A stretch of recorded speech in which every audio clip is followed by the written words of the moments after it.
beads are installed, now we'll go ahead and put our color match silicone on.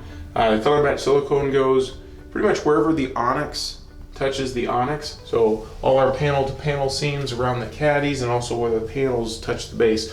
We'll just start up here.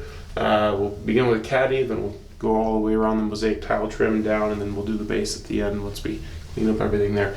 To do the silicone, a lot of different techniques out there. I'll tell you what I do. Pretty much just cut a very small tip off the end of the silicone, obviously puncture the foil seal, and then I will run a very small bead right in the seam. Spray a little water or rubbing alcohol isopropyl on the paper towel, moisten my finger, and then run my finger right on down that bead and smooth it on out, and then just continue all the way around. So